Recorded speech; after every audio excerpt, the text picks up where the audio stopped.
You like speed, so do I. In fact, speed and tech, the things are related, right? Everything has to get faster, it has to get better. External storage speed. Today I'm showing you what I think is the fastest portable SSD that plugs in over USB. And it also happens to be tiny. Anyway, this guy here, it's the T5 portable SSD. It's brand new, it just came out. This is the 500 gigabyte version. You can get it up to 2 terabytes, though it does get expensive. This one is probably the value point. I'll have the link to this in the description, but by the time you get up to 2 terabytes, it's like 800 bucks, so keep that in mind. It happens to use USB Type-C for the interface. What's cool about that is it doesn't just hook up to Windows or Mac, but also Android. Now, as you know, phones like the Galaxy S8 have a Type-C connector, so now this media that's on here is not only available to your laptop, but available to your phone as well. If you got some movies on here, music, whatever, single cable, it's really incredible. Powers the drive. I mean, we're living in the future.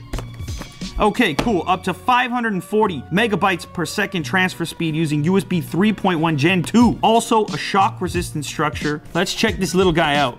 Ooh, that is tiny. Look at that little guy. Wow. And that's it. All you need on this thing is a single USB-C port. Okay, also in the package, a little bit of paperwork, a couple of cables. So this one is C to C, and then a Type-C to a classic USB if your laptop is rocking the old school connector. For the purpose of this test, I'm gonna use this MacBook. This is the latest MacBook Pro. Drive can go in over here. Also, worth mentioning, there is an LED indicator on there. It'll show activity and of course the fact that the drive is connected and has power. Now I've got 2 separate apps here to test the speed of this drive for read and write. The AJA system test and the Blackmagic disk speed test. Okay, here we go. 3, 2, 1.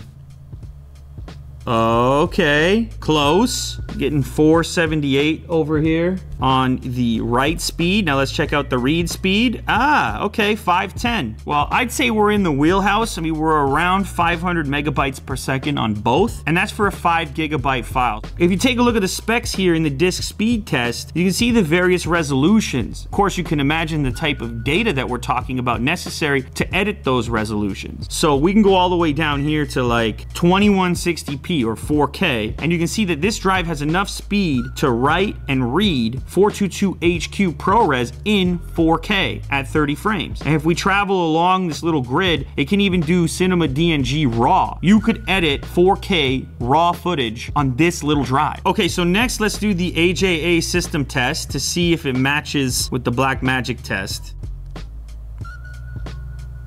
And it's almost identical. All right, now the last test I wanna run is just copying to the drive. So here's some video files from one of our shoots. It's about 30 gigs for a front-facing angle, which is ProRes. Okay, let's see how long it's gonna take to copy a 33 gigabyte video file right onto this drive here. And it's gonna take about a minute, just under 34 gigabytes of footage from the local drive here onto the SSD.